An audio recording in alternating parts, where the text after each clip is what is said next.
It was there, in that quiet, dim hospital room, clutching my small audio recorder with its tiny red light on, listening to my grandfather speak, that I went from using the recorder for its practicality to transforming it into a tool for gathering stories. Or rather, as a way to ensure that certain stories were never lost.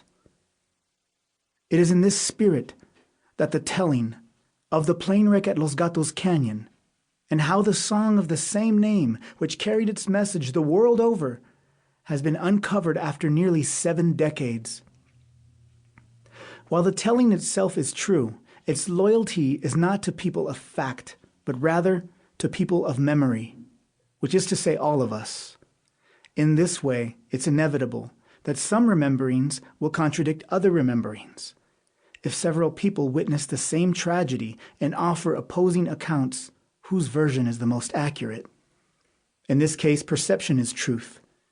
And how reliable is fact anyway, when the official documents themselves have proven incorrect, beginning with the names of the passengers? Officialness, too, has its inconsistencies.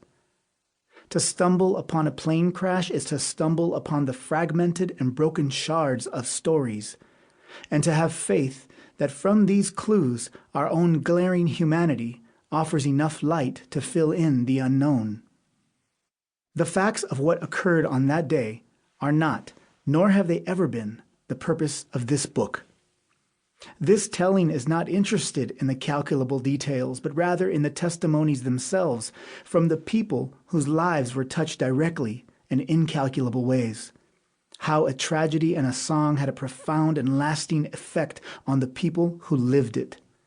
And though memory's propeller turns with embellishment, guesswork, and even reimaginings, this telling is rooted in years of investigation and interviews with the surviving families and friends I was successful in locating, a search that required traveling 6 decades back in time to numerous cities, ranchos, and barrios in 3 nations, 3 languages, with limited resources and only a single shred of old newspaper as the clue.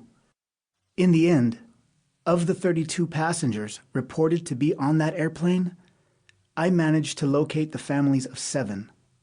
But as you'll find, the total number of lives changed on that cold winter morning of January 28, 1948, was far greater. The Story Keepers. The Eyewitnesses. Coalinga and Los Gatos Canyon, California. June Gaston, daughter of Happy Gaston and granddaughter of Red Childers. Dolores Crabtree, Canyon resident and eyewitness to the crash. Old Timers, a group of local residents and keepers of the canyon's history. Passenger Luis Miranda Cuevas, Jocotepec, Jalisco, Mexico. Casimira Navarro Lopez, the love of Luis's life in 1948. Irene Miranda Navarro, Luis's niece. Passengers Guadalupe Ramirez Lara and Ramon Paredes González. Charco de Pantoja, Guanajuato, Mexico. Jaime Ramirez, grandson of Ramon and nephew of Guadalupe. Guillermo Ramirez, grandson of Ramon and nephew of Guadalupe. Caritina Paredes Murillo, Ramon's daughter. Don Fermín Ramirez Lara, Guadalupe's son. Don José González Arredondo, close friend of both Ramon and Guadalupe. Olga Cárdenas, Guadalupe's granddaughter. Passenger José Sánchez Valdivia, La Estancia Nochistlán, Zacatecas, Mexico. Celio Sánchez Valdivia, José's youngest brother. Eliseo Sánchez González, José's friend in 1948. Don Guadalupe Jauregui, José's friend and cousin by marriage. Pilot Frank Atkinson and stewardess Bobby Atkinson. Rochester, New York.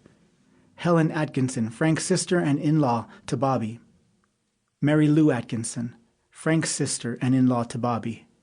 Connie Mart, Frank's niece. Martin Hoffman, Rough Rock, Arizona, Navajo Nation. Sue Edelstein, Martin's girlfriend in 1971.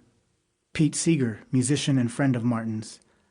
Lucy Moore, Apache County coroner on the Navajo Reservation in 1971. Margie